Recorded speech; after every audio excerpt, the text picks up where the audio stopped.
The morning sun filtered through the ancient Bodhi tree as Buddha sat surrounded by his disciples, his presence radiating a calm that seemed to still the very air.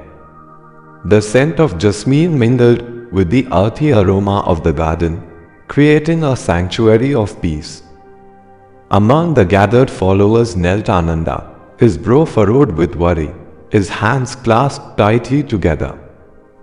"Master," Ananda began hesitantly, his voice trembling slightly, "my heart is heavy with fear. The uncertainty of tomorrow weighs upon me like a stone.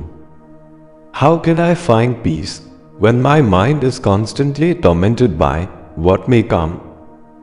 Buddha regarded Ananda with compassionate eyes that seemed to see into the depths of his troubled soul. "Fear," Buddha said softly, "is but a shadow cast by the mind's desperate clinging to control. Tell me, Ananda, when you grasp at smoke, what do you hold?" Buddha rose gracefully and motioned for Ananda to follow him to the nearby river bank.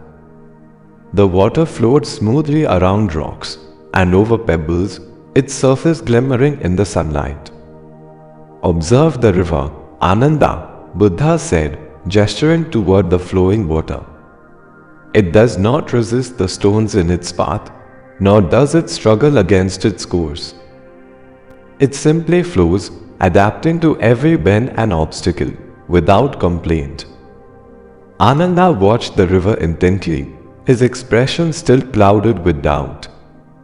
"But Master," he protested, "if I let go of my fears, won't I be lost in life's uncertainties? How can I trust that all will be well?" Buddha bent down and scooped up a handful of fine sand, letting it trickle through his fingers back to the earth. "Ananda, fear is like this sand. The tighter you clutch it, the more it slips away, leaving only emptiness in your palm. Open your hand and you will find you were never holding anything substantial at all." The following morning found them walking along a path carpeted with cherry blossoms, their delicate pink petals swirling in the gentle breeze. Buddha paused to pick up a fallen blossom and placed it gently in Ananda's open palm. "This flower does not fear the wind that carries it away," Buddha observed. "It does not struggle against the changing seasons. It simply is, trusting in the natural order of things." Ananda stared at the fragile blossom in his hand, his eyes moist with unshed tears. "But Master, what if the winds of change bring hardship? How can I embrace what may cause me pain?"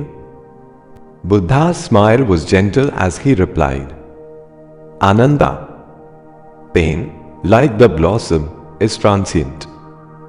It comes and goes, but the essence of who you are remains untouched, just as the tree remains even after its flowers have fallen."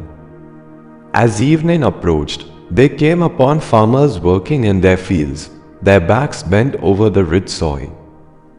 Buddha gestured toward them and said, "These men plant seeds today without knowing what the harvest will bring. They labor in faith, not in certainty." Ananda watched the farmers thoughtfully. "But what if their crops fail, Master? What if all their hard work comes to nothing?"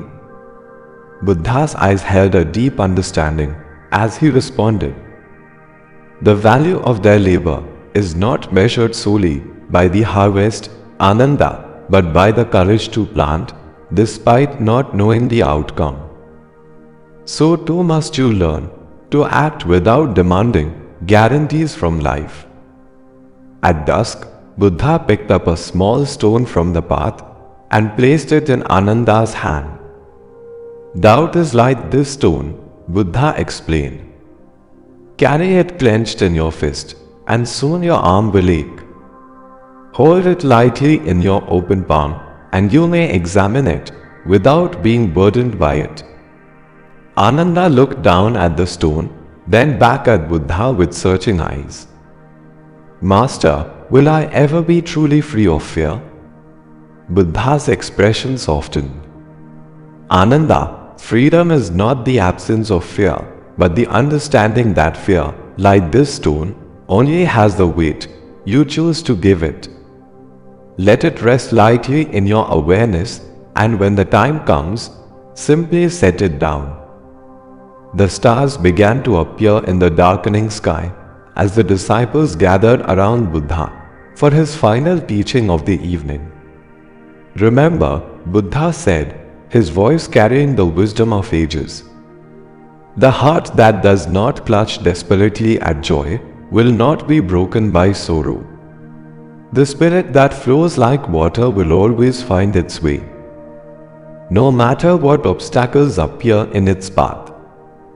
Ananda bowed deeply, a newfound peace settling over his features. For the first time, he understood that the way through fear was not to fight it, but to observe it with detachment, like clouds passing across the sky. And as the night deepened around them, the Buddha smiled, knowing that the seeds of wisdom had found fertile ground in Ananda's heart.